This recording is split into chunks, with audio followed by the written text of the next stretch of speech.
Welcome back to Pod Save the World. I'm Tommy Vitor. I'm Ben Rhodes. Ben, we have a 5-alarm Pod Save the World fire. Did you see that Trump has threatened to slap a 200% tariff on all French wine? I know, there goes the Bordeaux. I thought of you. I know. It's Wither the Bordeaux. Could finally make me keep my New Year's resolution to drink less. Drink more beer? Drink more bourbon. beer. Speaking of beer, I just got back from London. What a great city. It's fantastic. The pub culture is so fun. Just like sitting outside. It's cold as hell. People are ripping heaters, sitting outside. Actually, less smoking than I expected to see in London. Yeah, it's down a little bit, but the drinking is still robust. Seemed up. So is the calorie count at this pub Sunday roasts. Those are fantastic. Nothing like tucking into like a giant pie of meat. Oh, yeah. Yeah. I had a pie with like mashed and something else. I couldn't even, there's some egg like deep fried in a ball of meat or something like that. It was really good. Although I did get there, I turned on BBC News. I was like, I don't know, let's see what's on TV. Nigel Farage right in my grill with, what's his name, Robert Jenrick, who just defected to the reform side. Coming in hot. It was, it's like, that guy. Come on. Although it was fun watching their press, like actually kind of like take the piss out of them and ask like super shitty questions and kind of make fun of them a bit. I was like, where's that, guys? U.S. press corps? There's no like Politico playbook, Nigel making things interesting. Well, there's no like Lindell TV in the room. Just like purely sick. Give it a minute. Questions. Maybe they'll get a UK correspondent for Lindell TV. Yeah, I guess there are a bunch of Murdoch rags in the room, but whatever. We got a lot to cover today, Ben. We're going to start with Greenland, which is the dumbest and yet potentially the most consequential international crisis in, decades. Then we're going to talk about why Donald Trump told millions of Iranian protesters that he would rescue them and to go into the streets and to take over the government, and then did nothing when thousands of them were massacred. We'll help you guys understand the new Board of Peace. We'll help you fill out your applications if you want to apply. It's just $1 billion, and I think the Common App, they probably accept that. And then we're going to explain some major developments about governance and the future of Syria, why Elon Musk's Grok AI tool has been banned in a number of countries, and then finally, we are once again going to put our fate in the hands of our producer Michael, who is going to show us a video that we have not seen and he has seen, and risk cancellation. So that's exciting as always. It's always the best. And then Ben, you did our interview today. Tell us what we're going to hear. Yes, I talked to Yousra Elbagir, who's the Sky News Africa correspondent. Yousra's been on before. She just covered the Ugandan elections, Tommy. And we've had Bobby Wine on, both you and I have talked to him. Basically, we had another, not exactly or not even close to free and fair election. The internet was shut down. Yousra describes kind of war zone-like conditions on the ground, military out, threatening people, the tallies being seemingly manipulated. Yousra was there for it all, so she kind of walks through what it was like to be there for that election, what it says about the direction of politics in Africa, like the rest of the world, where the strong men are kind of just not giving an inch, and it seems to be working for them. How do younger Ugandans, including the 70% of the country that's under 30, feel about it? What's next for Bobby Wine? And again, what does this mean for the broader African landscape? So very important to cover a story like that can get drowned in Greenland. So we should check it out. Great. Really important story. Also, Bobby Wine's such a brave guy. For those who don't know, this guy was like a rock star. Yeah. And he decided to dedicate his life to politics, and he's been beaten. He's been locked up in his own house. I think he just had to escape his own house, right? Because the security forces were coming for him. And the kind of Don Jr., Museveni, the president's kid, is like online tweeting, like threatening to kill him. It's pretty dark, but it's important. Yeah, really important story. And great reporter, by the way. She's very good. And she has an eye. She dives right into the story. She's like there. She interviewed Museveni. She's interviewed Bobby Wine. She was at the vote tally locations. She gets out and gets the story. Your sister's a total badass too. Yeah.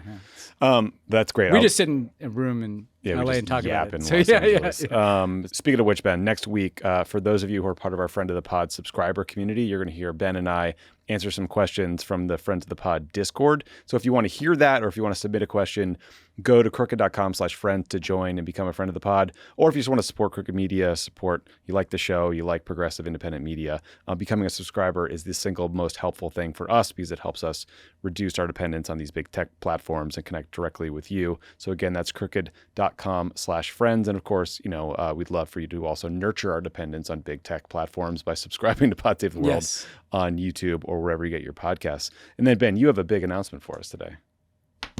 Drum roll. Big announcement. That was please. a drum roll for those not watching on YouTube. But after 4 years of work, my next book, All We Say, The Battle for American Identity, A History in 15 Speeches, is coming out in May.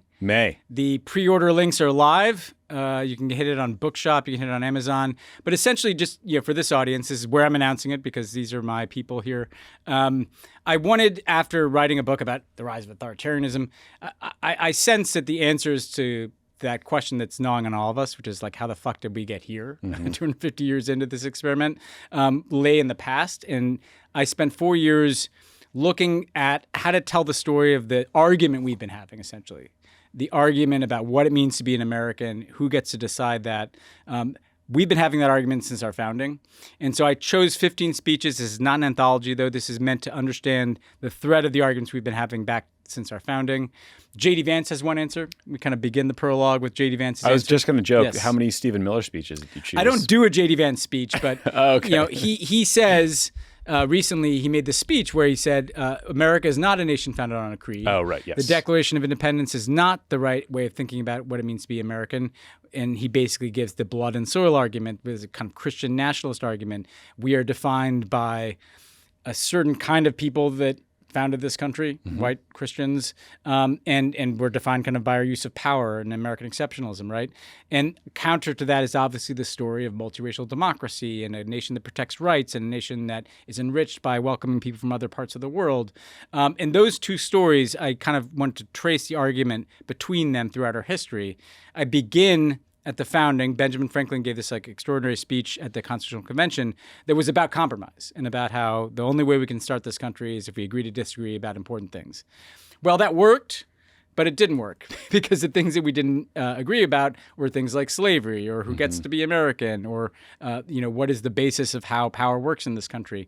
And then I kind of follow those threads, and there's each chapter is not just about a speech. It's about the political movement and conditions that could produce that speech. And we have, the kind of strain that, most of us identify with, like the abolitionist strain, extraordinary people like Mariah Stewart and Frederick Douglass and Martin Luther King, but also then how they interacted with presidents like Abraham Lincoln and Franklin Roosevelt and ultimately our former boss, Barack Obama. That's one side of this argument. And then you end with Biden's NATO press conference after the debate. I know what you're thinking. He doesn't have no PhD there. But on the other side, pretty hard delivery. Yeah. I have the Confederate. I've got the white supremacist arguments. I've got up through the kind of xenophobic nature of American populism, up through Ronald Reagan, and unfortunately, the book ends with Donald Trump.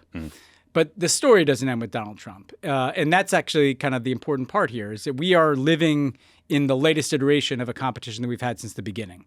And Trump makes a lot of sense if you read him in the context of American history. But so does the possibility that if people stand up and make a case and build a movement and persuade people, that we can take this in a different direction. And that's part of what I took away from this, Tommy. It's like, obviously, speeches are kind of the purest form of persuasion. Like you stand in front of an audience, you try to convince them of something. We stopped doing that for a lot of reasons, and I get into that: technology, social media, polarization. But actually, part of what's missing in the movement against Trump is, what is our unifying story? What do we think it means to be American? Like, how do we persuade our fellow citizens that we are going down a very, very dark path? So to me, I really hope people pick up this book. It was fun to write. There are amazing characters, there are amazing stories, there are amazing movements, amazing breadcrumbs that, again, make a lot of sense in terms of today. You look at the past and you're like, oh, that seems familiar. That I can draw a direct line from this thing that happened to where we got to today. So I think that this story matters more than ever. Even though it's a history book, it's very much about this moment. How did we get here and how do we get out of it? If you can pre-order this book, do it. It is hugely helpful. Get some on the bestseller list. Look, if you're gonna buy this book when it comes out, God bless you and I thank you. But it's not just a bestseller. It's like that way they're like, oh, we better print some more of these or get these to the bookshops, right? You can help launch this book so that it gets kind of up into the orbit in an attention economy where books have a hard time breaking through. I'm going to be talking about it from time to time. I may even delve into the Substack verse. Hell yeah. To Get in share there. thoughts on this, but also like other things that I think are going on in the country, things maybe we don't get to talk about in this podcast about where the hell America is going and how we got here. So please keep your eye out. You can go today and pre-order All We Say on all the platforms where you support independent bookstores by doing it on Bookshop, or if you're a Prime addict, you can do it on Amazon. However you want to get it, please consider picking it up. Ben's coming for Heather Cox Richardson. Yes. On this Substack. Jokes aside, I'm very proud of you. I can't believe that you write books. It seems impossible. This one was hard. To sit down for that long. 4 years of my life on this one. And do that much work. Question for you. In 30 years, do you think the next Ben Rhodes will do a book on like the top 15 political TikToks of all time? Possibly. I mean, is speechwriting a lost art? Do you think it's dead soon? The last three are Reagan, okay, Obama, Trump, right? Yeah. And that was just that little snapshot alone was fascinating because, like I spoiler alert, but the Obama speech I did is a race speech. It's impossible to imagine a politician delivering that speech today. Like a 45-minute, like brilliant meditation on multiracial democracy. It was and American covered identity. in depth too. Like, Yeah, that people really watched the whole engaged speech, with, people read it, engaged, and actually that's part of the problem is like we don't listen to each other. We don't make long arguments. Not even. Yeah. Not even a So little the bit. TikTok version. Well, that is very exciting. Yeah, please buy a copy, buy it early, and if you have like a MAGA uncle, buy him one and then take it to his house, then burn it on his porch. Then you're both happy. Well, Ben gets a sale. What I like to think I mean? there needs to be some space for progressive patriotism here, not because we don't see clearly the bad parts of the story. And I have actually a native chief, Seneca chief, gave this extraordinary speech in the early 19th century that basically like sounded like was delivered at a Black Lives Matter protest, right? So, but this is the only country we have, and if we don't win the argument, then it's going to be the worst version of itself. Whereas if it's the better version of itself, like it can do a lot of good for people. And we are not doing a lot of winning these days, so maybe everyone, good segue. Everyone could brush up a little bit. Yes. I think that would be helpful. It was very exciting. Please pre-order Ben's book. All right, so we're getting dark already, Ben. Let's start with Greenland. So when you guys hear this, Donald Trump will probably be in Davos. He'll probably be screaming at a group of random European leaders. We'll be debating an emergency YouTube. Yeah, because he really wants to like steal Greenland from Denmark. So on Tuesday, the Prime Minister of Greenland told his constituents that they needed to start preparing for a possible invasion of Greenland. Prime Minister Jens Frederik Nielsen said, quote, "It's not likely there will be a military conflict, but it can't be ruled out." A little ominous. Trump's commentary on the subject was a little less serious and sober. He posted an AI-generated image of himself planting an American flag in the ground next to a sign that said Greenland, U.S. territory established 2026. He posted a screenshot of a text from French President Emannuel Macron, where Macron said, "I do not understand what you are doing on Greenland." I don't either. He also posted a screenshot of a new sycophantic, pathetic text from NATO Secretary General Mark Rutte. He later attacked the UK over an unrelated issue. So this past weekend, Ben, Trump sent a text to the Prime Minister of Norway that said the following, quote, "Dear Jonas, considering your country decided not to give me the Nobel Peace Prize for having stopped 8 wars plus, I no longer feel an obligation to think purely of peace. The world is not secure unless we have complete and total control of Greenland. Thank you, President DJT." I cut a bunch of even crazier shit because it was just too long. So Ben, this Greenland obsession went from being something that I think a lot of people treated like a joke to genuine crisis that is threatening to destroy NATO and the global order. Trump himself said there is no going back at this point. In past episodes, we've explained in more depth why Trump might want Greenland. The quick and dirty is the melting Arctic is opening up shipping routes. There's mineral deposits, oil and gas. Then there's this big, stupid fucking ego, and he wants to expand the size of the United States. But this most recent temper tantrum seems to have stemmed from a misunderstanding. So basically, a few European countries recently sent a tiny number of troops to Greenland for military exercises. The Financial Times said it was 1 British soldier, 2 Finns, a few dozen Danish, German, and French troops. That's all we're talking about. Those countries thought this would be like they would show Trump that they were taking his Arctic security concerns seriously. He interpreted it as defiance or an affront to him. So he announced tariffs on Denmark, Norway, Sweden, France, Germany, the UK until we get control of Greenland. French President Emmanuel Macron and Canadian Prime Minister Mark Carney responded to Trump during their speeches at the World Economic Forum in Davos on Tuesday. Here's a bit of what they said. Carney is first, Macron is second. We knew the story of the international rules-based order was partially false, that the strongest would exempt themselves when convenient, that trade rules were enforced asymmetrically. And we knew that international law applied with varying rigor depending on the identity of the accused or the victim. This fiction was useful, and American hegemony in particular helped provide public goods. This bargain no longer works. Let me be direct. We are in the midst of a rupture, not a transition. It's as well a shift towards a world without rules, where international law is trampled underfoot. Cooperation gives way to relentless competition. Competition from the United States of America through trade agreements that undermine our export interests, demand maximum concessions, and openly aim to weaken and subordinate Europe, combined with an endless accumulation of new tariffs that are fundamentally unacceptable, even more so when they are used as leverage against territorial sovereignty. This is all very serious. But for you not watching on YouTube, Macron's wearing sunglasses because he has I think he got a big eye or something. But it's not it's not just wearing sunglasses. It's the blue. Why those sunglasses? It's like if Joe Biden took mushrooms and bought a new pair of aviators that happened to be mirror blue. It looks like his AI. Yeah. We gotta laugh at something. It's so funny. We gotta laugh at something. Sorry, everybody. So, Ben, the S&P is down 2% on Tuesday, so maybe the business world is taking this more seriously than we are right now. That said, the response from Europe is pretty feckless. It's like a stern speech from Macron with sunglasses. At least Carney's pretty serious looking. Okay, we're gonna try to get it together. But if you were at Davos, yes, and you were at a strategy session for a bunch of European leaders, what are we telling them to do at this point? So, look, first of all, I think part of what's happening here is the Greenland thing. It's serious. It's deadly serious. He keeps coming back to it. He clearly means it. It's not just a control.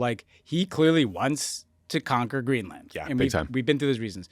But the other thing is it also can't be separated from where we're 1 year into the Trump administration. He just kidnapped the president of Venezuela, whatever you think about that guy, right? He's just invaded Minneapolis. He's just tried to arrest the head of the Federal Reserve. This guy is out of control, right? Yes. And to pivot to the leaders here and the people at Davos, Carney gets up there and he says, it looks like the rules-based order is ending, or it's over. It is the music has stopped. It doesn't exist anymore. Trump's reelection was the end of that.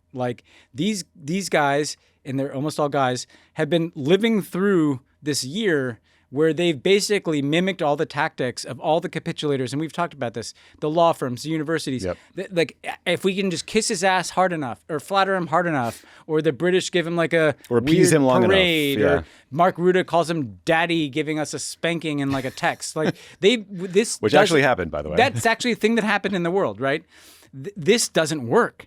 And in fact, like any bully, the more you give him your lunch money, the more he's going to come back for something else. And by the way, it's not the fucking Nobel Peace Prize. If they gave him the Nobel Peace Prize, he'd demand the Eiffel Tower. If they don't stand up to him, and I think they finally figured this out, if they don't stand up to him, he's going to take Greenland. The status quo, we should all just name this, absent something changing, he will try to take Greenland in some fashion, which will shatter NATO and usher in this era of imperial conquest and competition, right? And Greenland might not be last. I mean, he also put out an AI image that had Canada marked with a U.S. flag. And why not? We have to take this stuff all seriously and literally, to use an early Trumpism. But look, what could they do? They need to. Everybody needs, by the way, now we have to push back. This guy is clearly out of control. He's clearly the worst version of himself. If I'm the Europeans, I'm sending actual troops to Greenland, right? Show that there is a military commitment to defend this territory. I would be anteing up the tariffs, right? I would be threatening to essentially invoke the coercion principle in the EU, right? That this is the idea that if you are trying to coerce the EU territorially, which is exactly what he's trying to do, that you're essentially going to rug pull them from European markets, right? Yeah, basically that could cut off the United States companies, including like service providers, tech companies, from the entire 500 million person European market. That is it's often described as like a bazooka. Well, it's like a massive tool that would send a message. And they don't have to necessarily use it, but if you start to threaten these things or you start to kind of pull from U.S. investments, by the way, like there would be, some economic costs like we saw today. Yep. I would much rather there be some market disruption. Me too. Than the U.S. through this appeasement strategy of the Europeans then invades and takes Greenland and breaks NATO. And by the way, if people want to say like, are you siding with the Europeans? No, as an American, I don't want us to do that. Like, I would like this president to be stopped. Same thing with the Republicans in Congress who like to go on like coattails to Denmark and reassure them. Don't reassure them. Get to fucking work drafting a resolution. You can't reassure them. Yeah. You have no power. Try to assert power, right? And Trump may try to annoy you, but everybody needs to be pushing back because he's made it clear that he's not going to stop. Yeah, and just the Europeans should understand that this is not popular. Like, there's a CNN poll. 75% of U.S. voters oppose the U.S. taking Greenland. Quinnipiac had a poll, 55% oppose us buying Greenland, 90% oppose the United States taking it by force. Also, the guy's lying, right? Like Trump keeps saying, the Chinese are all over the Arctic. No, the former head of NATO said he hasn't seen a Chinese naval ship there in a decade. Like the Russians are there, sure, but destroying NATO is the greatest thing you could do to Putin. Like, that's much better than anything else. His oligarchs are laughing. I'm with you on like the anti-coercion tool. There needs to be some sort of massive economic cost. It could be tariffs. It could be the coercion tool, and it's got to be now. And like Trump actually does respond to pain. If the market's dipped 10%, 20%. And if it gets in the bond markets, especially. Yeah, and if his donors started calling him, like that's when he backs off. Also, Ben, I would quickly want to point out, Trump pretends not to care about the elites and the establishment. He's currently leading the largest ever delegation to Davos in presidential history. No one cares more about the fucking elite opinion than he does. It actually would matter. Well, yeah, Bill Clinton went to Davos. George W. Bush never went to Davos. Barack Obama never went to Davos, right? So this guy runs against elites, and he just can't wait to get to Davos. Obsessed with them. Every single one of his cabinet secretaries seems to be there. But gave the New York Times a 3-hour interview the other week, right? Yeah, like he's obsessed with these people. But the core point is you're not going to charm him or persuade him, right? The charm is these sycophantic texts and praise. I mean, the Mark Rutte thing, we should just spend a minute on this clown, right? NATO needs to toss that guy overboard. Not that they will, but I will defend your policies on Ukraine on television, he's saying, like policies that run directly counter to what NATO wants or the rest of NATO wants. But like they've tried that. You need leverage, like not persuasion, not charm. You need to show you've got skin in the game. I would say one of the reasons the European leaders don't do it, right, is that they feel politically weak, like their approval ratings are in the shitter. Yeah. I would say maybe one of the reasons why your approval ratings are in the shitter is because you look weak, right? Toughen up. Like, toughen up. Yep. You might actually, like, get a little bump at home. The reason people are probably going to the AfD in Germany or the National Rally in France or Nigel Farage in the UK is because at least they look like quote-unquote strong leaders, right? Yes. Keir Starmer, show some fucking backbone, man. Like, if you want to face down Nigel Farage, like, show that you will do that by defending British interest and European sovereignty. The new Japanese Prime Minister, Takaichi Sanae, just called a snap election because her approval rating is at like 70%, in part because she just picked a giant fight with the Chinese that she can't win militarily. Like, you're right. Like, there is some value to strength. Just one last thing on this NATO point. Trump did this like absolutely insanely. It was like nearly 2 hours, 100 minutes or something like that. Press conference today. It was rambling. It was low energy. And he was asked if he was committed to staying in NATO. This is his answer as of Tuesday, January 20th. Mr. President, are you committed to keeping the U.S. in NATO?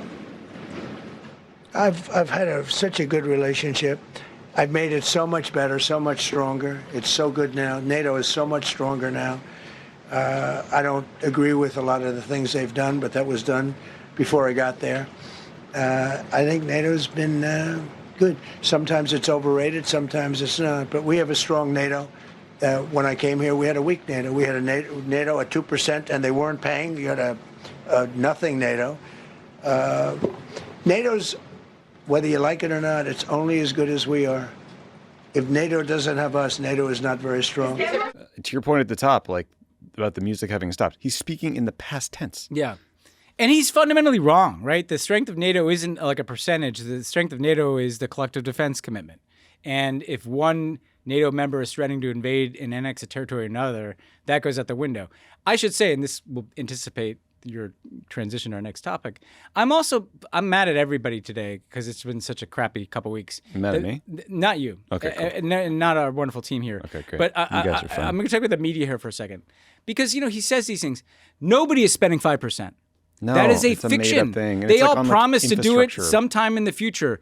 They're not spending 5% of their GDP on defense. It's not something happening in the real world. He has not ended 8 wars. We've covered that. He's not ended any of them. The last I checked. But he's allowed to believe this cartoon because he has his own state media, but also because the actual media just repeats these fictions. I know. As if, this man the emperor has no clothes. And unless collectively, foreign leaders, congressional leaders in this country, media, citizens, and by the way, it's citizens who are doing it in places in Minneapolis, start to just call complete bullshit on this guy, he's going to drive this entire world off a cliff. Yep. Even on this NATO 5% spending thing, even if you believe for a second that they are all really going to spend 5%, the way it breaks down is it's like 3.5% on kind of like core defense spending, like guns and shit, and then 1.5% on this nebulous category of like cybersecurity or critical infrastructure or civil preparedness. It's a fake thing. It's a fake thing, but he just repeats it over and over again. It drives me crazy. Okay. That felt good. I'm sorry for laughing so hard at the Macron Well, you thing. need a little levity.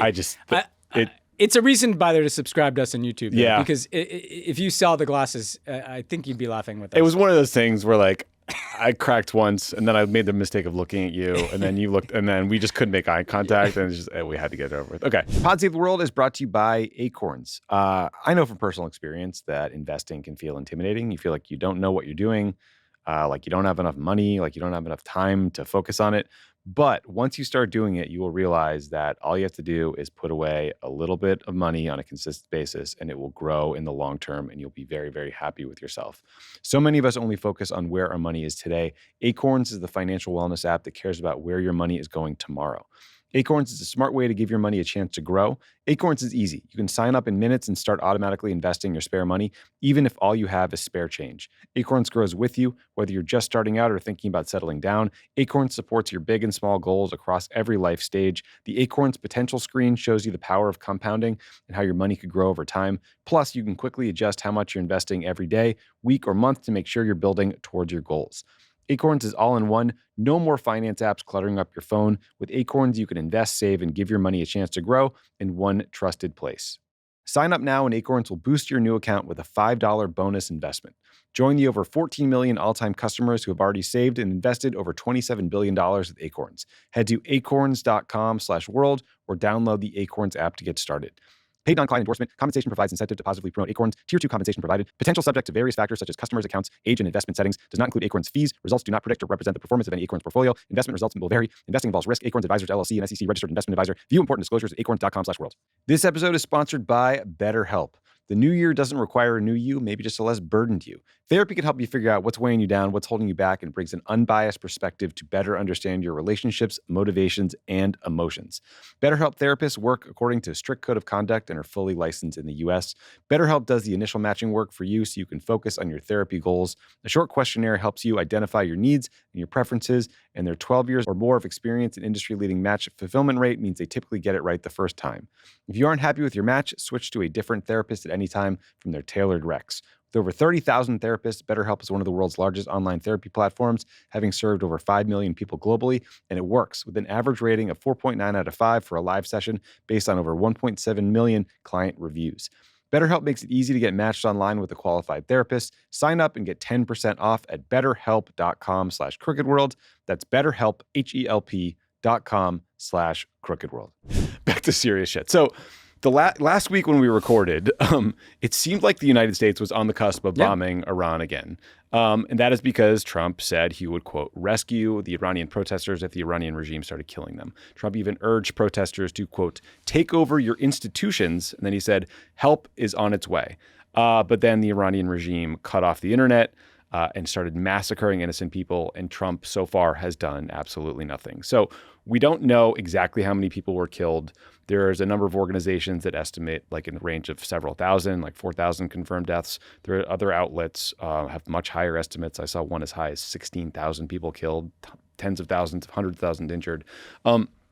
We just don't know. But look, as listeners know, we were not in favor of Trump going to war with Iran. But what is so awful in this case is that Trump clearly got hundreds, if not thousands, of additional people killed by promising them protection and then doing nothing to actually help them. And the question is why? So what happened? So there's been a bunch of news reports on the kind of TikTok backstory of how he came to the place of doing nothing.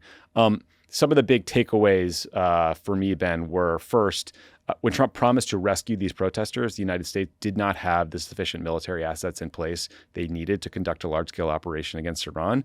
And then, especially if Iran retaliated against the U.S. or Israel, in large part because the U.S. redeployed a bunch of naval assets and aircraft carrier, a lot more, to the Caribbean because we decided to invade Venezuela. So that's one. Even worse, Trump tweeted about intervention on January 2nd, but Axios says that the first high-level meeting to actually consider U.S. responses, it was chaired by J.D. Vance, wasn't until January 9th, and Trump himself wasn't presented options until January 13th. So we waited 10, 11 days to even see what these options could be after promising them. And by then, the regime had already started the massacre. I imagine they could have just seen his tweet and figured, let's get this done now before it's too late, before he has time to respond. Trump was also reportedly convinced by assurances from the Iranian foreign minister that were made to Steve Witkoff that Iran would not harm more protesters or not execute protesters. Trump was pressured to hold off on bombing by Israeli Prime Minister Bibi Netanyahu, who said that Israel wasn't ready to defend itself from retaliatory strikes, again, largely because the U.S. didn't have the right hardware in the region. And then Trump was also lobbied not to bomb by leaders in the Gulf, in particular the Saudis, because they don't want a new war with Iran. They don't want to destabilize the region. And, Gulf monarchs don't really want their people to see a successful protest movement lead to a change in government. So ultimately, Trump decided not to act and spin the decision by saying, well, actually, I prevented 800 Iranians from being executed after, Iran threatened to, publicly execute a bunch of people. Though since Trump made those comments, I think a bunch of Iranian officials are on the record saying they might do the executions anyway. So, Ben, I'm so, you and I both were joking before, we're coming in hot today. I'm so outraged by this. Trump, this should go down in history with other infamous moments in U.S. history where the U.S. told people to rise up and then did nothing and got them killed, like in 1991. George H.W. Bush told Iraqis to rise up against Saddam Hussein. Tens of thousands of them did. Then they were massacred and the U.S. just did nothing. In 1956, a bunch of Hungarians took to the street to demand freedom from the Soviet Union. They were encouraged by the U.S.-run Radio Free Europe broadcast networks, but then the Soviets rolled in tanks and the U.S. did nothing and rolled tanks into Budapest. We did nothing to help people being slaughtered. The point is not that the U.S. should have gone to war in these cases. The point is that the president's words matter. And I felt like you and I learned this the hard way during the Syria red line conversation, and none of those rules are being applied to what Trump just did to the Iranian people, given how many people were killed. Yeah, I mean, look, the red line thing in which we live was about chemical weapons use, and then when chemical weapons were used, there was not a military strike. And look, we can relive that. I accept the criticism, though, that if you say it's a red line, that at a minimum you shouldn't have used that, kind of foreshadowing and then not followed through on it. Yep.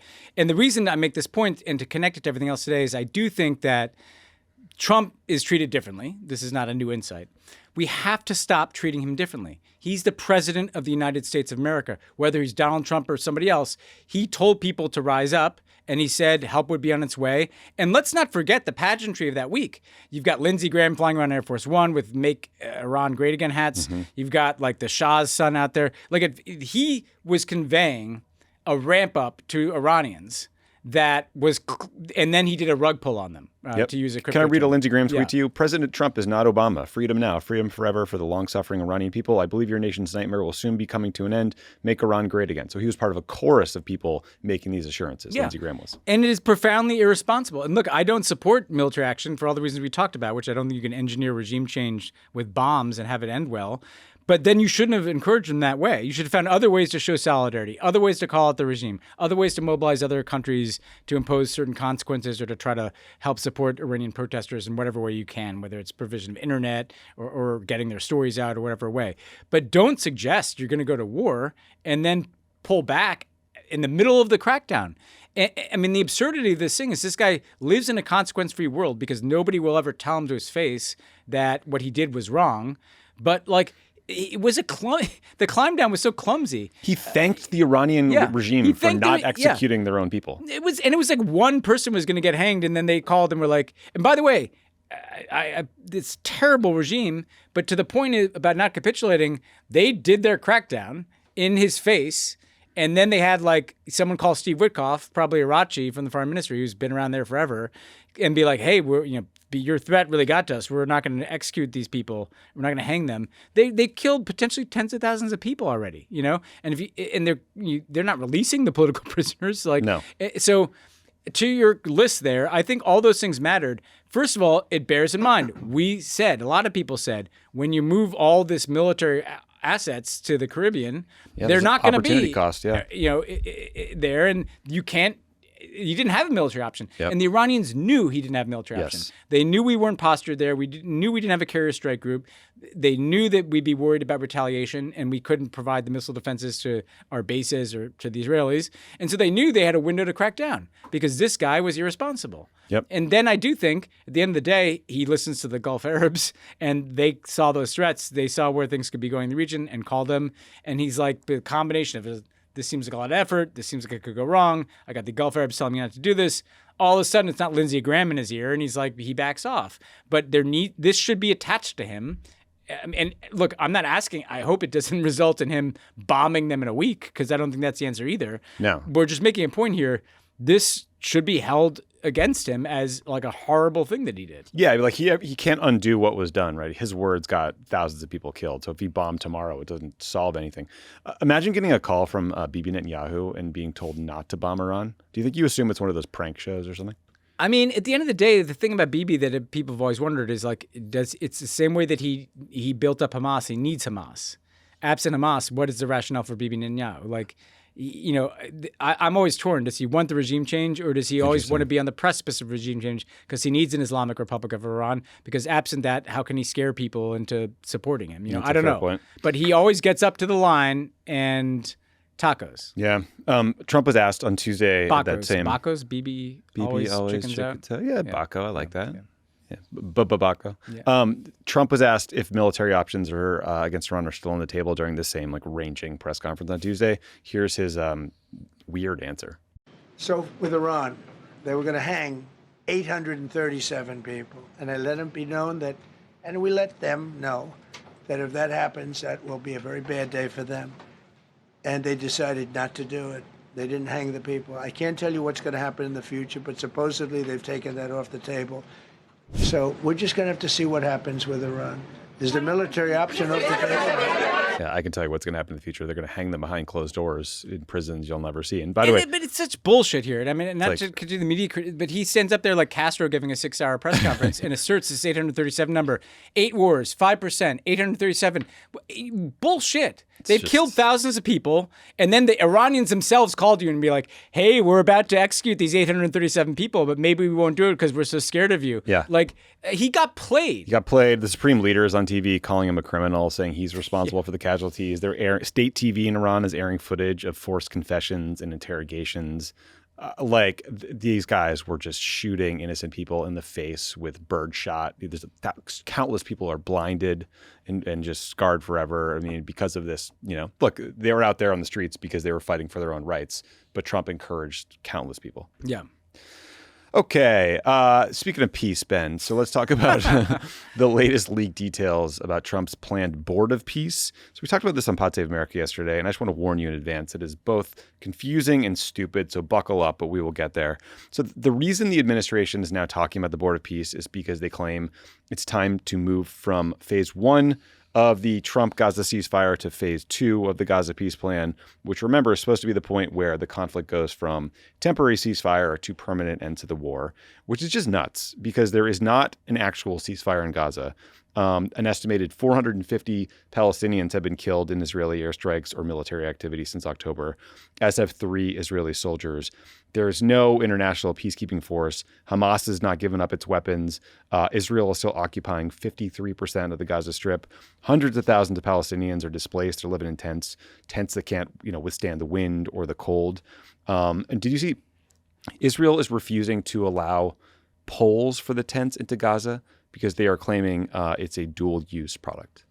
And Israel's banned a lot of very credible international human rights and aid organizations from operating. Do you see them bulldozing UNRWA today? Yeah, well, and even like Doctors Without Borders. Yeah. So remember, part of the ceasefire, phase 1, was all this aid getting in. It is not getting in, right? So none of the things that he said, this is what I get at, the theme of today, the fiction of Donald Trump's presidency, that he brought, all this stuff is bullshit. There's no peace in Gaza. There's still Palestinians being killed there. The aid's not getting in. Hamas is not demilitarized. None of these things are happening. It's so frustrating. But so regardless of those facts, the Trump administration announced like all these sort of Board of Peace entities. So there's 4 of them. There's the Board of Peace, which we'll get into in a second. But then below that, there's the Executive Board, which is like the kind of working level for the Board of Peace. It's like Jared Kushner, Tony Blair, Marco Rubio, random business guys. They're supposed to huge who's who of dicks. Yeah. They run the day-to-day. It's also like the crony capitalism piece. Then there's another board called the Gaza Executive Board, which oversees Gaza reconstruction. That is the entity that the Israelis hate because there's a Qatari and Turkish official on it. And then there's the National Committee for the Administration of Gaza that is the Palestinian technocrats. They're supposed to govern Gaza day to day, but apparently they're just sitting in a hotel in Cairo. They can't even get into the Gaza Strip because it's not safe there. So it's confusing and nothing is really working. But let's focus on the Board of Peace because that's the most like senior entity. So this was proposed back first in September of 2025. It was framed as supporting Gaza reconstruction, but the charter that was just released this week does not mention Gaza. It is instead, it seems like it's kind of like slapped together this proposal that is designed to replace the United Nations, though kind of in name only because there's no real legal authority or structures to actually do anything. It's just like a new thing on paper. The gist, though, is that Trump is in charge of the whole thing. Like not the president of the United States is in charge. Like Donald Trump is personally in charge. The White House has extended invitations to at least 60 countries to join the Board of Peace, but Trump gets to pick who is part of the board and all the substructures. He gets to veto decisions made by the board. He serves as the inaugural chairman of the board, but the chairman nominates his successor until he quits or is pushed out by a unanimous vote. And then there's the demand. So I guess they just like Barron Trump is the next chairman of the Board of Peace or something. And then there's a demand that members of the board pay the $1 billion fee if they want to maintain a permanent membership on the board. So there's this slush fund element that Donald Trump would get to control. So far, I think like a dozen countries have agreed to join, like all the best countries like Belarus and Hungary. The Russians were invited. France said no. Ben, let's just pause there. Like, what the fuck do we even, what do you do with this? It's like nothing, but also a threat to the entire United Nations system. Well, I mean, actually, just one question. Where is this $1 billion going? Right. I mean, we keep hearing about it like like it's the subscription fee that kicks in after the first 90 days or something. Right. But this is not an actual institution. Right. No. There's no clear charter and mechanism. So I have a lot of questions about, the $1 billion could be going to for all I know, it could be going to Trump coin or something, right. I mean, seriously, for sure. They're not, I'd like to see the budget plan here. This is fundamentally unserious and fundamentally clearly not about Gaza, right? He wants this kind of superstructure that he controls. It's kind of parallel international system. This is like a much worse version of the Chinese building, the Belt Road Initiative or something, and no capacity to do anything. And reminds you of the Venezuela thing when he's asked, well, who's going to run Venezuela? And he's like, the guys behind me. And it's like Rubio and Hegseth standing there. It's the same guys. Every time there's anything where he's asked who runs something, it's always like Marco Rubio and we got Tony Blair membership here because that guy's just so desperate to be in the country club. What is he thinking? Yeah, but I mean, it's not like his reputation is in the best place no. regarding the Middle East, but he should know better than this. This is crazy. I mean, I don't know how many Hamilton stands we have out there, but he's got a bit of the Aaron Burr, all I want to do is be in the room where it happens vibe to that guy. Yeah. But I would say the Board of Peace doesn't seem like an actual threat to replace the UN because I have very little confidence it will do anything. Prove me wrong. No, that's probably right. But I don't know. He clearly thinks it's kind of his roaming band of brothers that parachute in and I guess try to resolve conflicts, but essentially just extract wealth and resources from places. And so to me, it's just like if it actually happened, it's just a modus operandi for corruption and influence peddling and people kissing his ass and putting Band-Aids on problems instead of solving them, like all the 8 wars he claims he solved and none of which are actually over.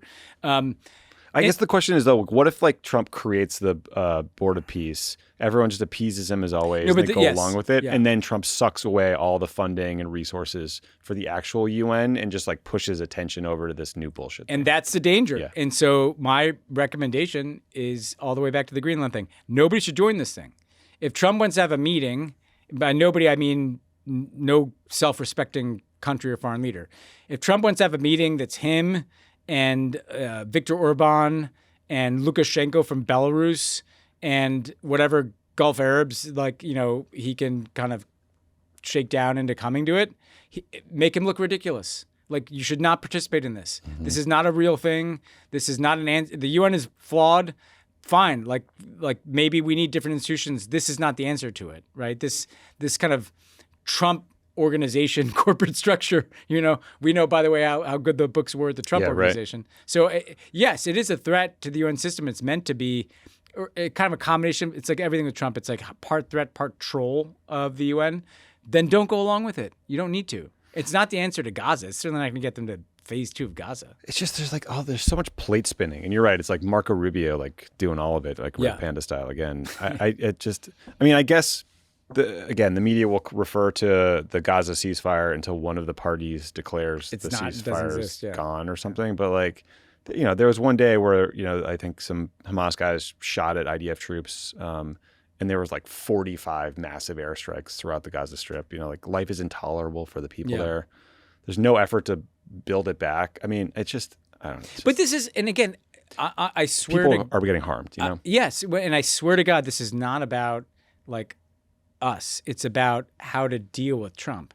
If there was any other president, I'm not even just Barack Obama, like George Bush, Bill Clinton, Joe Biden, Barack Obama, if any other U.S. president had gone out and declared there's a ceasefire and I'm staking my whole presidency on it, and oh, by the way, I won the Nobel Peace Prize for it, and then there's like a day, like you described, where there are 45 airstrikes, people would have been like, there's no ceasefire. Right. There's this thing with Trump where it's like we all are adjusting to the fiction that he's presenting. And it's time, we're 1 year in, like my plea today is it's time to stop that.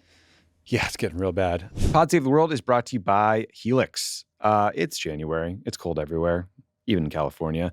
That means you're spending more time indoors. Maybe that means you're spending more time in the morning lounging in your bed. You're going to bed a little earlier, and you need a great mattress. If you're looking for one, Helix is your answer. Helix offers a variety of mattresses designed to fit your sleep needs.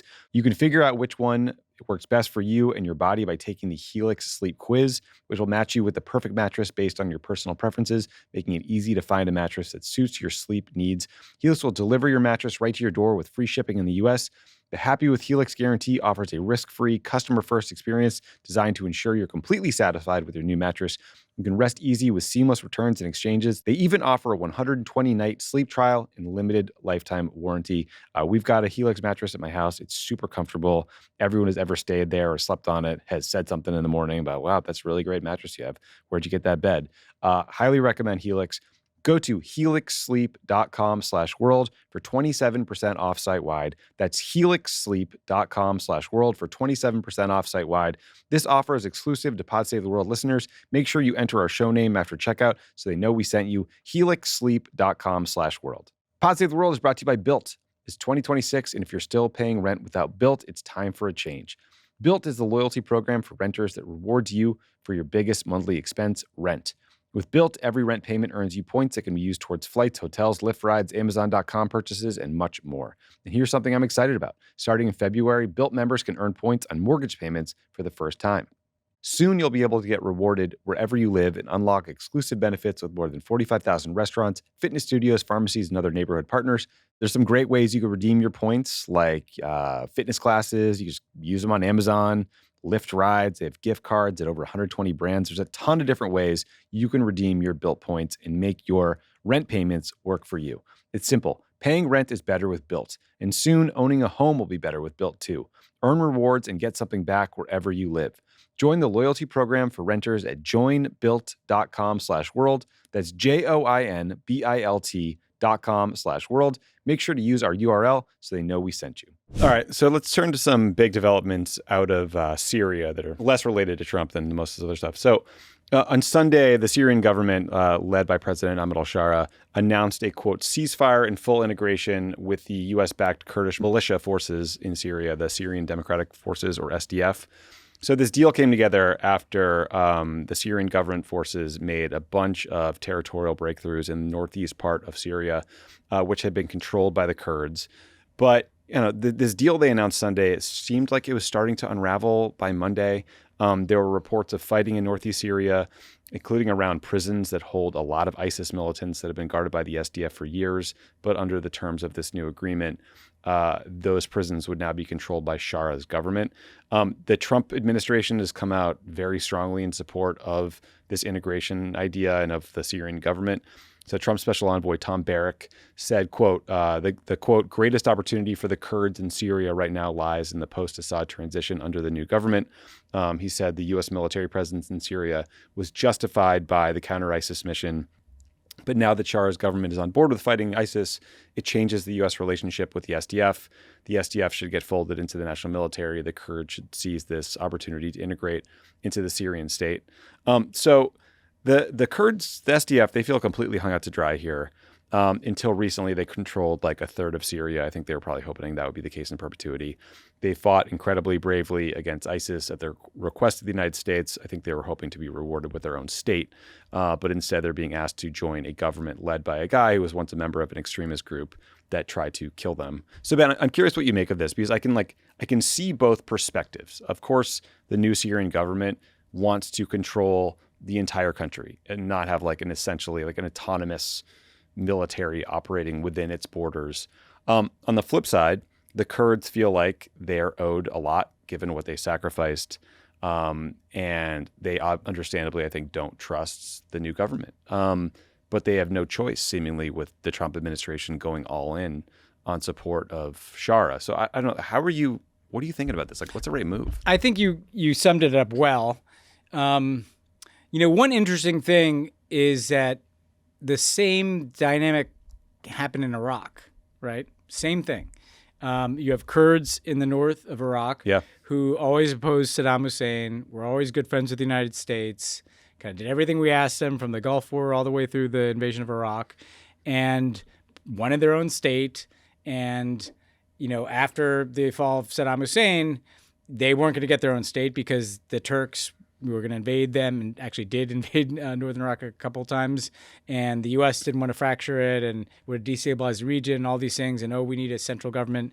And actually, I wondered a bit, though, whether there are lessons to take from Iraq of some of the things that worked. Because essentially, Iraq, which went through hell along the way, kind of did arrive at this weird federal type solution where there is a kind of semi-autonomous Kurdish region with its own government, but they are a part of Iraq, and there are, Iraqi security forces that are the predominant security force in Iraq. Again, it's not apples to apples, and it didn't always go smoothly. But I do think, to take into account your excellent summary, the best answer would be somewhere in between, just swallowing up the Kurds entirely. There's one security force, there's one government, that's it. Versus, I do agree it'd probably be unsustainable to have like a certainly an independent Kurdistan. That would be like a very hard plane to land. I don't think the regional powers would go for it. But totally autonomous security force and government. But if you could negotiate, the trick here is how do you negotiate a degree of autonomy so there's a sense that Kurds are relatively self-governing in the territories they control. In Iraq, there's a combination of national security forces, but then kind of like local, almost National Guard-ish type forces. Right. That's what you want. That's hard. The Turks may object to this and that, but the diplomacy should be trying to land the plane there, because the worst-case scenario is the Kurds give up all their leverage and then they end up getting essentially massacred or swallowed up. Yeah, I mean, that's probably why Tom Barrack is in part so bullish on the al-Shara plan, because the Turks, are as you bullish on mentioned, it, they yeah, don't like the Kurdish forces because they're separatist groups that are connected to them, and it's very complicated. So this is really important. We'll watch this one going forward. It also will likely have huge bearing on al-Shara's treatment of other minority groups within Syria, and something important to watch. Okay, a couple more things from us. So many listeners may have heard of a ketamine-addled white nationalist who learned how to code named Elon Musk. Elon bought a company called Twitter. He named it X because he thought that was cool. It features a generative AI chatbot named Grok. Last summer, there was a software update to Grok. It morphed Grok into a full-on Nazi. Grok literally referred to itself as Mecha Hitler. Remember those stories? Yeah, those are the days. Yep. Yeah. But I guess Elon was not content with that being Grok's worst news cycle. So at the end of December, they announced that Grok would now generate images based on your prompt. And so in the least surprising turn of events ever, people on Twitter started using Grok to undress others, mostly women and at times children, or minors at least. So I'm going to read you a quick graph from The Guardian's coverage of what all happened. This is verbatim. Relatively tame requests by X users to alter photographs to show women in bikinis rapidly evolved during the first week of the year, hour by hour, into increasingly explicit demands for women to be dressed in transparent bikinis, then in bikinis made of dental floss, placed in sexualized positions and made to bend over so their genitals were visible. By January 8th, as many as 6,000 bikini demands were being made to the chatbot every hour, according to an analysis for The Guardian. So Elon's response at first was to kind of laugh about it and make fun of it. Then they limited the feature to only paying users, because I think we all should agree that $8 a month entitles you to undressing teenage girls on the internet. A blue check mark and undressing teenagers. Yeah, it seems like it makes sense. But this is where governments started to step in. Indonesia and Malaysia, they blocked Grok altogether. Regulators in the EU and the UK, and then France, they all launched formal investigations. Japan is threatening legal action. Then the Attorney General of California sent a cease and desist and launched an investigation into XAI. There's some users who are suing, including Ashley St. Clair, who is the mother of one of Elon Musk's many children. But there is a silver lining here, Ben, which is that Secretary of Defense Pete Hegseth recently announced that the Pentagon will integrate Grok into its network. So, quote, very soon we'll have the world's leading AI models on every unclassified and classified network throughout our department, Hegseth said. So what could go wrong, I guess? Yeah, I mean, just to start on that and then go back to the grotesque, the next, if we somehow get to 2029 and there's a Democratic president, there's a lot of bumps along that road. I've always been worried that they're going to basically subcontract out the entire DoD budget to Grok and Palantir, and you're gonna have to rip out a lot of stuff, because do you trust Grok with the U.S. military? No. So that's something to watch. And a lot of bumps along the road for Elon too. If I'm in Congress, and if this is something to be paying attention to, because this is this shows how little guardrails. If you can't even put guardrails around this, right? You're not going to use your chatbot to essentially. It's horrible to think about what people could do with this tool. I also love that the party that brought you QAnon is nah, we're good with this. And it's not hard. I mean, it shouldn't be hard. Or even if it is hard, they should have to prevent this from happening. Just write some fucking code. You guys are smart enough to do that. If you're apparently such geniuses, you prevent people from creating naked versions of human beings. Just full stop, right? But I think, again, to continue the theme of leverage today, ban X. Ban Grok. I actually don't know why more countries don't ban X. I mean, if I was a European leader, and he's using it to promote white nationalist Nazis in my country, show some leverage to Elon Musk. I mean, there's just this kind of fallacy that there's a inevitability to the worst things. If this man is allowing his AI that he's plowing money into to be used to generate naked images of living children, then fucking shut him down.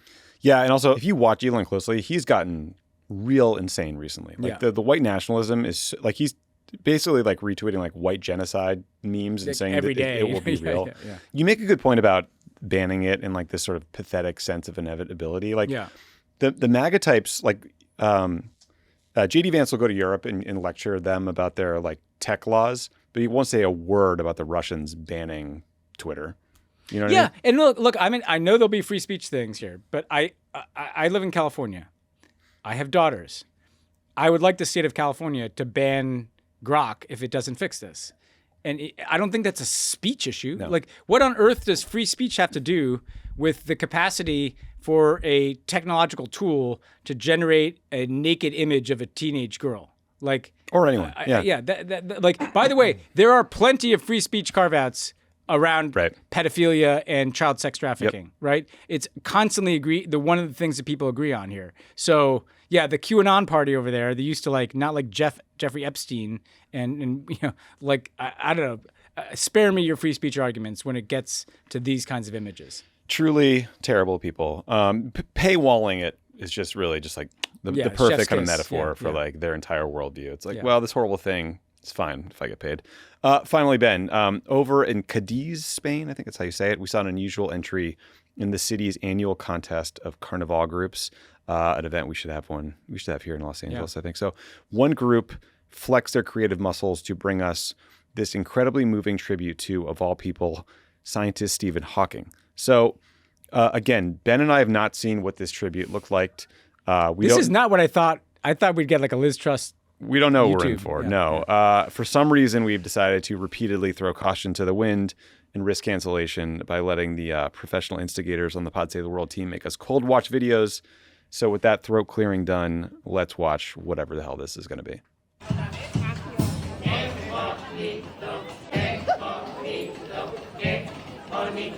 What the fuck is this? Why are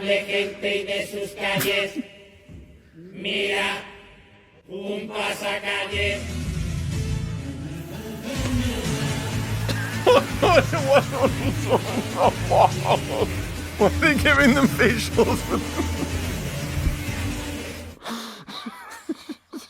That's so much worse than I thought it was going to be. Okay, so what we saw there was a dozen Stephen Hawking impersonators doing an impression of him. And then at the end, they sprayed them in the face with silly string. Why did they spray them with string? What happened? What is happening? Okay. Maybe the world already ended. Maybe the world ended This like is a simulation. 10 years ago, and we're all living in the simulation, in an AI-generated simulation where shit like that happens, or Emmanuel Macron's wearing blue sunglasses. Like, why? Why Stephen Hawking too? Like, Okay, so there's some more why Stephen Hawking? Because, like, I mean, he was hyper relevant like 30 years ago, but like, I haven't thought about that guy in a while. So there's some more context that I hadn't read yet that I'm now going to share. So this is 12 comedic musical performers. They say their act was to raise awareness for mobility issues and ALS. The lyrics from their song included, "With my will to live in my wheelchair, I have reached the very top, even the stars." Leonard Cohen, eat your heart out. Have you seen remember when Sora came out, the like AI? I want to know video how thing? our team found that. What are you watching? What corners of the kind of internet? Was that on the Liz Truss show? Is that how you found it? Like, I have a sick freak. I have a weird scrolling problem myself, but it tends to lead me to, like, you know, deep NBA Twitter or something. Yeah, well, the Twitter For You tab has just gotten into my real sicko part of my brain. It's like all like clavicular and the MAGA influencers like mogging each other and getting into fights with other dudes outside clubs in Miami, and then they all got banned. Did you see the Sora videos that people were making early on when it came out of Stephen Hawking wrestling and like going off the top rope and like taking dudes out? They're really good. Oh, God. What? I mean, I think I know what was going on there at the end, but I don't want to say it with my words. I didn't like the silly string. I didn't like the optics. I didn't like what the silly string was. I didn't like how it made me feel. Yeah. So this is strange. So this is As for people I'm watching, I usually save my nicotine lozenge till after the podcast, so I'm just popping this baby in now. Okay. Well, on that note, we are going to take a quick break, but when we come back, you're going to hear Ben's interview about what's going on. Yousra, please. I hope you didn't listen to that. This is not the worst we've ever done. They'll talk about what's happening in Uganda with opposition candidate Bobby Wine and their elections, what's happening in Sudan, a lot of really important stuff. Yes. So we just had to give you a break. Before we got to that. So please stick around for that. All right, we're going to take a little break, but Ben, you're not the only one with a new book coming out. Crooked Media's newest book, hated by all the right people, Tucker Carlson and the Unraveling of the Conservative Mind, is releasing next week. on January 27th by one of the best journalists in the business, New York Times Magazine writer Jason Zengerly. Great guy. You know Jason well. Like he's written some of my most unbelievable, like legendary profile pieces ever of people. Yeah. I interviewed Jason Monday on Pod Save America if you want to learn more about the book. It's just an incredible look at Tucker Carlson and his trajectory from like establishment media darling, like one of the best magazine writers. He was a host on CNN. He was a host on MSNBC for a while. Then he went to become the highest rated Fox News host ever, to leaving to becoming whatever he is today. It tracks, you know, who he is, his career, and how and what it tells you about the media these days, the MAGA world, Donald Trump. Tucker's a fascinating figure to me. Fascinating figure. I do wonder, does it tell you where that like kind of log cabin is that he does it? We talk about that. Okay. Yeah, it's on an island in Maine. Is it? Yeah, I mean, it's this kind of weird rustic background. Dude, he's like isolated. Yeah, it feels like in that. the middle Okay. of nowhere Okay. now. And like that, I think Well, there that you go. paranoia is like kind of part of the story. Answers my question. It's amazing. Also, Pod Save America, we are going to Auckland, New Zealand. We're going to Australia. So the exact visit is Auckland on February 11th. Then we're going to Australia. The Melbourne show is February 13th, Brisbane on the 14th, Sydney on the 16th. Tickets are on sale right now, cricket.com/events. If you live in Australia, if you live in New Zealand, please come see us. We'd love to see you. Ben, I was recently told that our Auckland show is on the one and only night that Lorde is playing in New Zealand. I love Lorde. She's really good. So that's a tough Yeah. competitor. But cricket.com/events, come see us.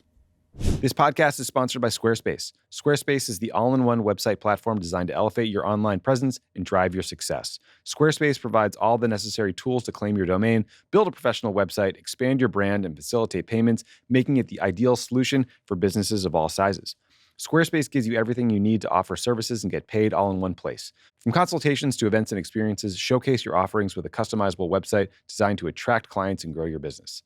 With Squarespace's collection of cutting-edge design tools, anyone can build a bespoke online presence that perfectly fits their brand or business. Start with Blueprint AI, Squarespace's AI-enhanced website builder, to get fully custom website in just a few steps using basic information about your industry, goals, and personality to generate premium quality content and personalized design recommendations. Every dream needs a domain. Squarespace domains make it easy to find the best name for your business at one fair, all-inclusive price, no hidden fees or add-ons required. Plus, Squarespace provides everything you need to bring more of your dream to life. Whether that means building a website or adding a professional email service, don't wait to claim your name. Invest in your dream domain today. Head to squarespace.com for a free trial. And when you're ready to launch, go to squarespace.com/world to save 10% off your first purchase of a website or domain. That's squarespace.com/world. Pod Save the World is brought to you by SelectQuote. If you're new to life insurance, you're not alone. Thankfully, there's SelectQuote. For over 40 years, SelectQuote has helped more than 2 million Americans understand their options and get the coverage they need. Over $700 billion in coverage and counting. As a broker, their mission is simple: to find you the right insurance policy at the best price. SelectQuote takes the guesswork out of finding the right life insurance policy. You don't have to sort through dozens of confusing options on your own. Instead, one of their licensed agents will find the right policy at the right price for you, comparing plans from trusted, top-rated insurance companies to find a policy that fits your health, your lifestyle, and your budget. And they work for you for free. You'll be covered faster than you think. SelectQuote works with providers who offer same-day coverage up to $2 million worth with no medical exam required. And you're not out of luck if you have pre-existing health conditions, because SelectQuote partners with companies that offer policies for people with conditions like high blood pressure, diabetes, or heart disease. SelectQuote makes life insurance simple, even if this is your first time thinking about it. Head to selectquote.com and a licensed insurance agent will call you right away with the right policy for your life and your budget. SelectQuote. They shop, you save. Life insurance is never cheaper than it is today. Get the right life insurance for you for less and save more than 50% at selectquote.com/world. Save more than 50% on term life insurance at selectquote.com/world today to get started. That's selectquote.com/world. Okay, I'm very pleased to welcome back to Pod Save the World, Yousra Elbagir. She's the Africa correspondent for Sky News, and she's just back from Kampala, where she was reporting on the Ugandan election in the middle of an internet blackout, which could not have been easy. Yousra, welcome back to the show. No problem. Thanks for having me, Ben. So we wanted to start by talking about this Ugandan election. On one side, you had the 81-year-old kind of strongman president, Museveni, who's been in power since 1986. On the other hand, you had 43-year-old opposition leader Bobi Wine, who's actually been on this podcast a couple of times, for those who remember, once with his wife Barbie, actually, who also ran in 2021. And just to kind of set the scene, Yousra, this something of a rematch. Bobi Wine, at some risk to himself, has kind of stayed largely in Uganda in recent years. The election took place amidst an internet blackout. You described Kampala as feeling like a war zone. Just set the scene. What was the mood in the country leading up to this election? How did people that you interacted with see the vote before it happened? I mean, there was definitely an electricity and nervousness when we arrived. It could have gone anyway. And I think people were very aware, one, of what the state was willing to do to prevent any sort of protest action, but also this looming internet shutdown. So we arrived, let's say, 48 hours before the shutdown, but it had been disputed because the government actually came out and said, no, we're not going to be shutting down the internet. So people then kind of let their guard down. And then the day before voting, the telecoms ministry, government agency, put out a note to say that they'd be shutting down the internet. So there was just this feeling of suffocation and looming doom. There was definitely a sense of dread. And the people we spoke to, some of them said they wouldn't vote, that there was no point. They knew that it would be, or they felt that it was definitely going to be rigged, and that their vote wouldn't matter, and that they didn't want to risk their lives to basically cast a ballot that would go uncounted. The shift was on the day that the votes were counted. So we went to a tally center in the center of Kampala that was where the votes were counted, not just announced, that's the National Tally Center, but where actually you could see people declaring the results in different polling stations. And when we arrived, it was very quiet. We were told it was lunchtime. And we were actually like, what are we going to film here? Everyone's having food and drinking coffee. And so we went to one tent where a woman was declaring results, and it had a sense of apprehension, anticipation. People were kind of hanging on to every word. And then as soon as two people voiced their opposition to the results that were being declared, that they were not matching up with what their agents had told them were the actual results in those voting stations, it was so crazy to see how quickly kind of the state versus the people manifested in that environment. Immediately there was this deployment of military, of police, backing national resistance movement officials who were crushing any voices of dissent just in that voting tent. And so we went from this really heated brawl in the tally center to the streets where people were burning tires and being hunted down, Ben. Not just cracked, we always say crackdown, but they were hunted down. There was such an intense deployment of troops, huge APVs, trucks, just police, military, just descending on the center of Kampala, this huge roundabout where, you have to, the kind of roundabout that everyone has to pass through to get anywhere in Kampala. And there was such an intensity to that day that it felt like a war zone. I saw soldiers act in ways that wouldn't even be allowed in the bush, wouldn't even be allowed on the front line. And this zero tolerance approach is what people have been dealing with in Uganda for months. Every time they go out and protest, even just yelling slogans of support for Bobi Wine, saying people power, Bobby, immediately they're met with this. It's just like a punch in the gut. Like, don't even try and breathe a word against Yousra Museveni. Well, the tally that you mentioned, Museveni won, claiming 72% of the vote. Obviously, that's disputed by Bobi Wine and the opposition. Museveni, in his victory speech, called the opposition terrorists who are working with foreigners and homosexuals. I guess one place need to start. I mean, that 72% figure. Is there any sense of legitimacy around it? I mean, I know we can't get any kind of independent tally here, but what is your sense of the likelihood that number matches any reality? Well, the number is over 20% more than what Museveni managed to get in the last election. Sorry, just under 20% more. So he got 58% last time. And now he's got the 72%. The likelihood of that is very slim.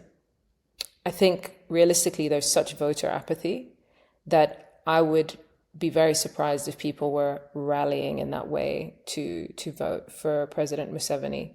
But then there is also the fact that a lot of people are seeing the wars happening on the continent. They're seeing the war in the DRC. They're seeing the war in Sudan. And some people do feel like they need a strong man like Museveni to hold it together, someone with decades of experience who has a hand in all of these wars in a way that is materially beneficial for Uganda. So there are people who are voting for President Museveni for those reasons, for the kind of security and stability that you get with a despot, with someone who's just held the country together and monopolized power in a way that, things would fall apart without him, very similar to Omar al-Bashir in Sudan. The reason that the rigging allegations feel like they have some credence is because we witnessed firsthand the fury of the people monitoring every single declaration and telling us this does not add up to what our agents are telling us on the ground.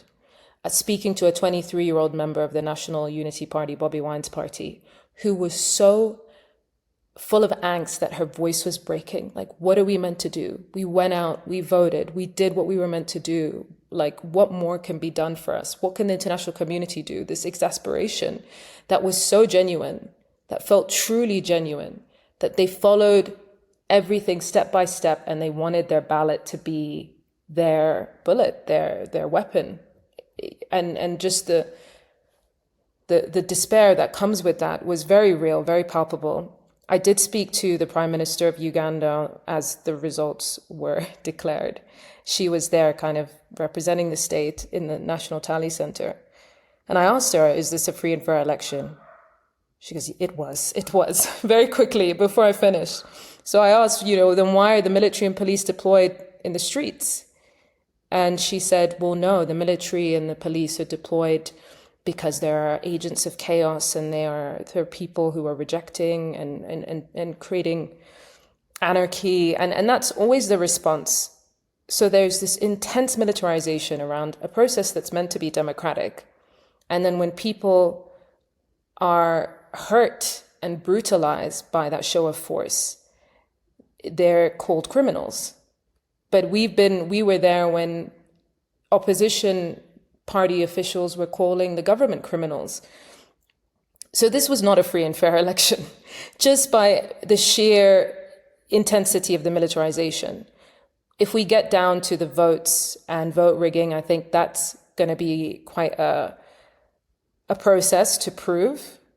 But the climate was not a climate of it was not a democratic exercise by any means. It was definitely an authoritarian process of fake legitimacy. So I want to ask about both the government and the opposition. Starting with the government, you actually sat down with President Museveni a few days ago. I should add, he's been backed over the years by the United States, I think much to our discredit in a lot of ways. The African Union kind of defers to him. I noticed they didn't exactly, mount any concerns about the result. But Museveni, I noticed in the talk with you, he even went out of his way to say that he's not senile. I will tell you, Yousra, I was in a meeting with him 10 years ago. It was a multilateral meeting about, and it held in Ethiopia, about South Sudan. And in that meeting, he wasn't, I don't want to, I will resist being, a doctor, but let's just say he wasn't the sharpest guy at the round table that I was at. He had to kind of be reminded of some of the agenda and stuff. What is your sense of his, his faculties, what he's trying to do? He has a son, who's kind of the Don Jr. of Uganda, who's constantly making threats online. He's threatened to kill opposition figures. He's threatened to invade Kenya. What is the current state of President Museveni and kind of his succession plan and his approach to politics based on your time with him? So to just talk about maybe lucidity, Yeah. I found him to be quite lucid. I mean, there were the ramblings of someone who is of a certain age, but also has so much they want to say and goes off on tangents, homophobic tangents, for example, tribalistic tangents. But what was interesting is that he was up for the fight. He liked that he was being interviewed properly. I actually found that I felt like at some point he enjoyed that it was a bit of a fight, that we were, I wasn't agreeing with him, that I was challenging him. So I found that interesting, that there was still that kind of spirit in him where he wanted to be challenged and not just pander to like everyone around him. In terms of his health, walked very quickly, seemed very fit. I was actually quite surprised because, he's my father's age on paper, and, he seemed very fighting fit, for his age in terms of his movement and how quickly he moved around the gardens. We were in the garden of the state lodge where he lives in the State House compound in the center of Kampala. What succession plan for me was a no, almost like a dead end, because as soon as you ask him about succession, he says whoever my party wants.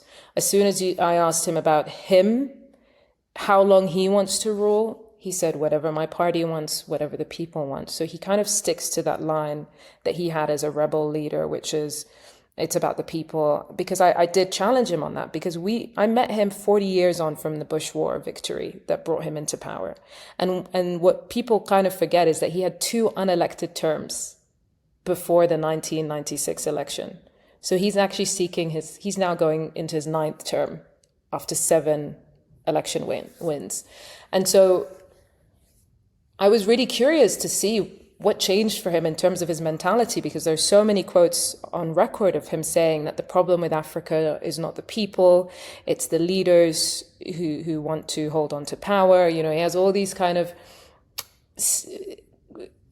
I would say, like he just has these gems about democracy and people power, and you think it's real.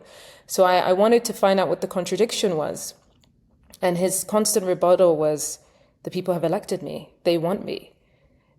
And so it did kind of bring some insight, or it kind of helped me understand that this whole process is about that for him, potentially, that he sees this process as a legitimization of this continued reign, so that he can somehow feel like the things that he believed in when he was younger and the things that he espoused when he was younger still hold true. Because he never really shifted on that. He never said, no, well, things change. He said, no, the people have elected me because I'm here and I have the knowledge and I have the experience.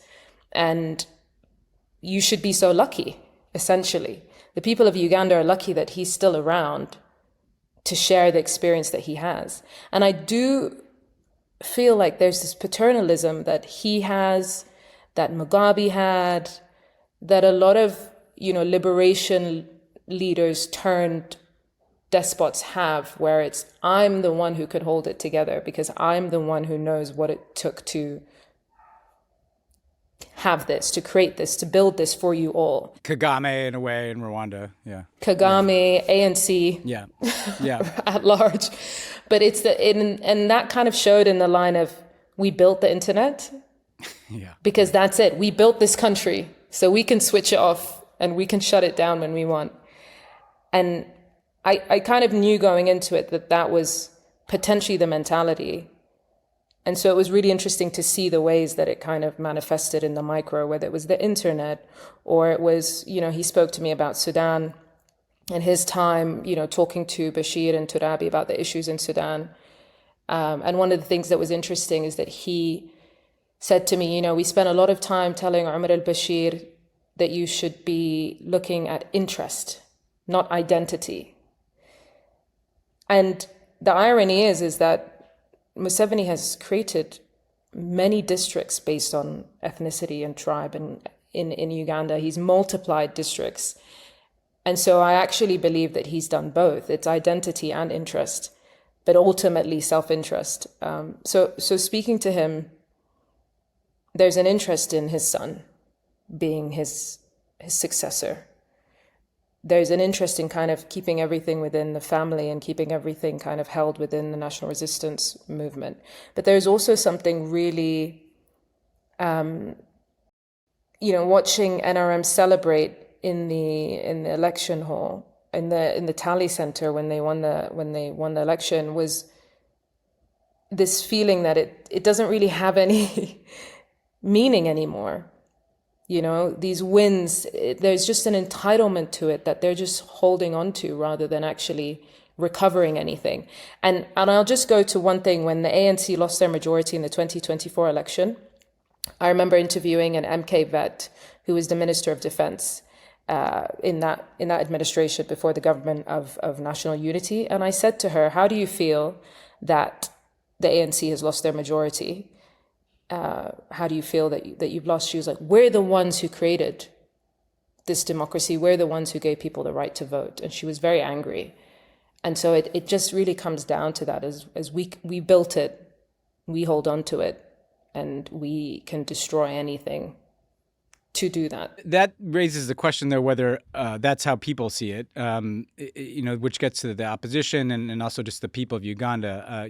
Bobby Wine is 43. He kind of comes out of, the arts there, a musician who went into politics, generated a lot of excitement, showed a lot of personal courage by staying in the country when he kind of could have chosen the path of exile.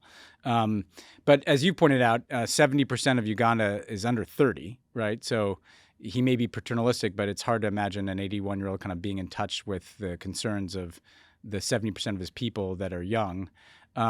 What is your sense of, is it fatalism that this is just the way things are? Is it anger? Is there any hope of changing things through politics? Do they want anything out of the international community, which doesn't really exist anymore? What's your sense of that younger population, and what's next for this opposition movement that has now tried this with Bobby Wine twice through no fault of his own, really, that just kind of can't do things through democratic means? What's the mood, do you think, among younger Ugandans?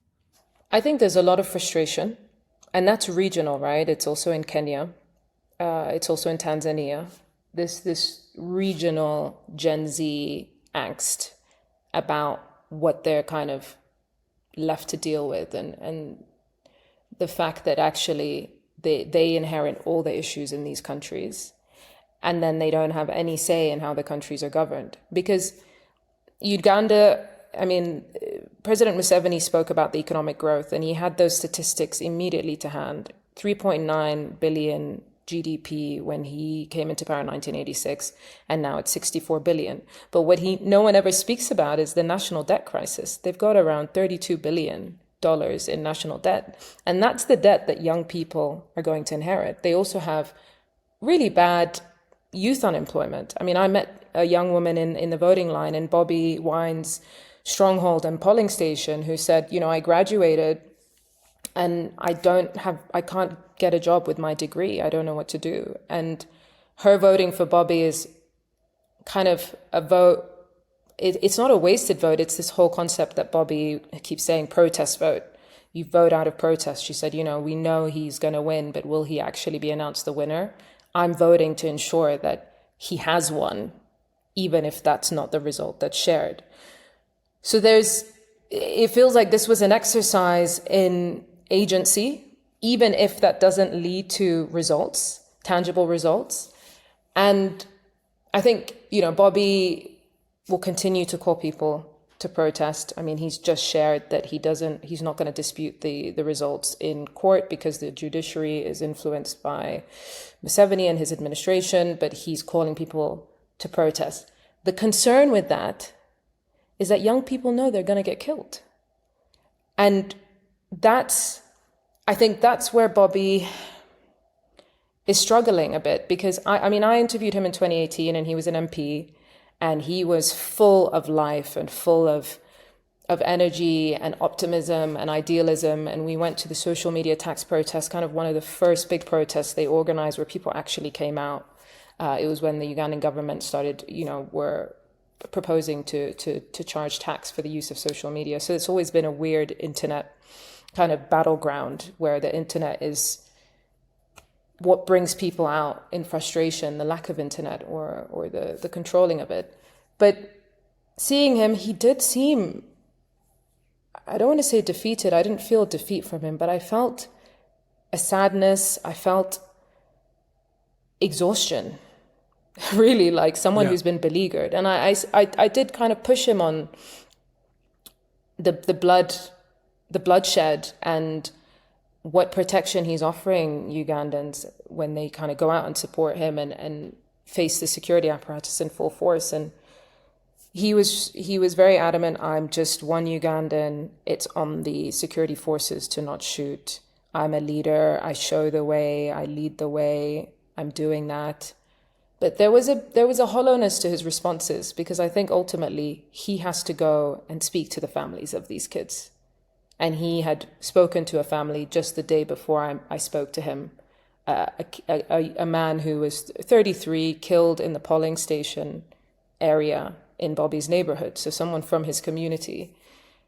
And I do think that that is the breaking of the spirit that Mahuzi, that the state are kind of working on, that they want to just crush the dissent as soon as it happens so that people decide it's not worth their time, and that Bobby ends up being someone that eventually is blamed for this amount of bloodshed. And I think to some degree it could work. I mean, when the election results were announced, we drove back and we saw people gathered around TVs. We're like, wait, are they watching the election results? Are they waiting for a speech? And they were actually watching the Manchester United Man City game. Yeah. Like completely checked out, gathering to watch the results. No protests. Everyone back at work. I mean, I've been checking in since we've been back for the last kind of 2 days, and I still haven't heard a protest pick up again. I think there's generally just a sense of, all right, it didn't work. You know, it doesn't mean they won't protest again. And Bobby continuing to call for protests might change something. But that one day, Ben, where votes were being counted and the security forces and the military descended, was so aggressive and so brutal that I do think that they took the kind of air out of it for a little bit. They definitely made it very clear that people would lose their lives if they went out to protest. I honestly felt like we were on the front line. Yeah. And I've been to a lot of protests in the last few years around these sort of issues of Gen Z upset, and I haven't seen anything like this.